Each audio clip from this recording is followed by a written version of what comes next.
Have you ever found yourself wondering what goes on in an animal shelter? Do you just assume that the workers spend the majority of their day cuddling cute animals?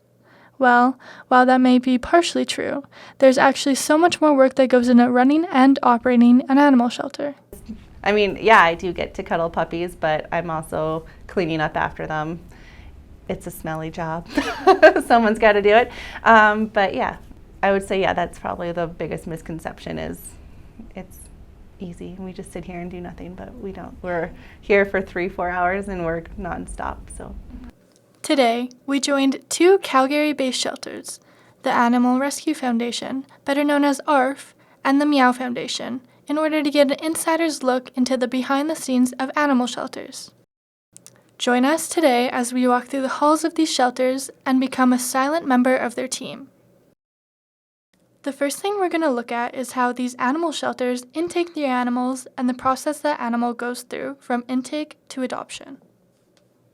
We spoke with Jenna McFarland, intake manager at the Meow Foundation, to gain a little bit more insight into how their process works. If you're bringing in a stray, we just do some basic paperwork so we have some communication with these people and we can find them again and keep that on the file with the cat.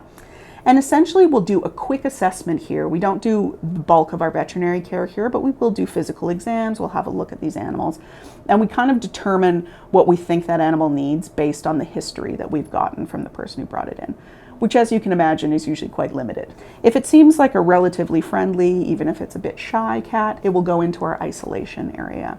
So our adoption process is pretty straightforward and it usually happens pretty quickly. And you can apply for cats that you see on our website that are available for adoption, or you can apply for the type of cat that you would like. We also spoke with KT Preston, program coordinator at ARF, in order to gain some insight into their intake process. Usually we'd get a phone call that someone either wants to surrender a dog or there's just a stray that's been found. So we'd go out there, and if it is a surrender, they'd sign a form, and then we would take the animal back here, and then they'd be quarantined for a certain amount of time, just to make sure that there's no disease or anything that could possibly spread to our other animals. And then if it's just a stray, we'd intake it, same process. As a way to further help the stray community, most animal shelters provide medical care to their animals.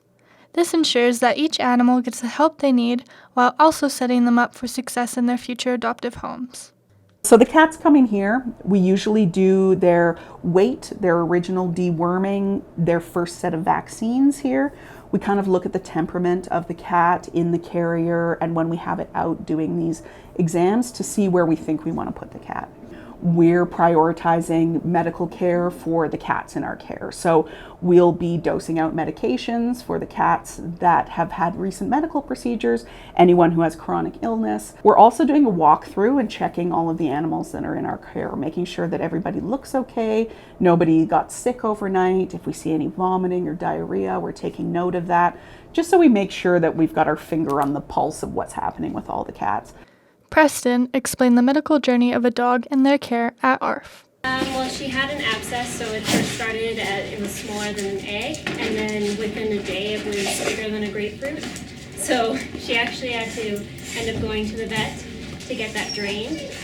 So she's on quite a bit of medication, and plus she just needs to get better for herself. So her feeding her puppies was just too much on her body. Although the job of an animal shelter attendant may seem rewarding because they're helping stray animals back to health, it comes with its challenges. Definitely the loss. Sometimes we'll get an animal in and it'll be sick. It actually happened with a foster of mine. She unfortunately had distemper and I lost her. And sometimes we have mums who just lose entire litters. It can be very hard. She's put on a bit of weight since she's come in, but she's just very malnourished and she was a stray. She was very scared and not super trusting when she came in, but she was getting a lot more comfortable with touch and affection. If we combine all the medical care, one-on-one love and comfort, and the help that these shelters provide to animals to find their forever homes, we would still be missing a very crucial part of the equation: volunteers and donations. Often, animal shelters operate solely off the support of the public, whether it be money donations, food and supply donations, or volunteers. All of these are depended on by the rescue organizations. In Calgary alone, there are over 10 animal rescue organizations that are mostly nonprofit, which means that they depend on your support to continue their mission.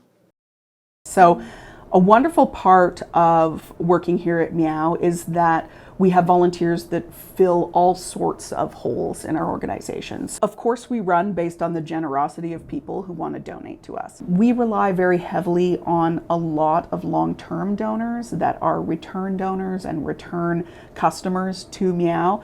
That provides a really big base of financial support for us, which is wonderful. When asked if they had any last thoughts or comments for the viewers, this is what the Meow Foundation had to say. But adopt, don't shop is, it's huge. Both my cats are rescue cats, and they come from such horrible situations, so they deserve so much happiness and so much love. So.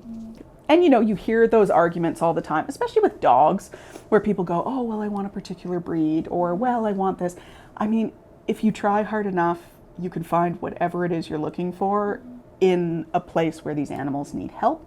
But I understand that people have different needs and different wants and different desires. So, I respect whatever people choose, but I just, working in the animal care community and seeing how many animals there are out there that need homes and would be ready to go in a second, it just doesn't make sense for me to, buy a pet. There's a home out there for every animal. So, yeah, it'd be nice if people just took the time to kind of look around and see what was out there. We hope you were able to gain some insight into the inner workings of the animal care and welfare community. If you are able to, consider donating or volunteering your time to an animal shelter in your area, because these animals need our help. For the Calgary Journal, we're Isabella West and Gerline Dressel.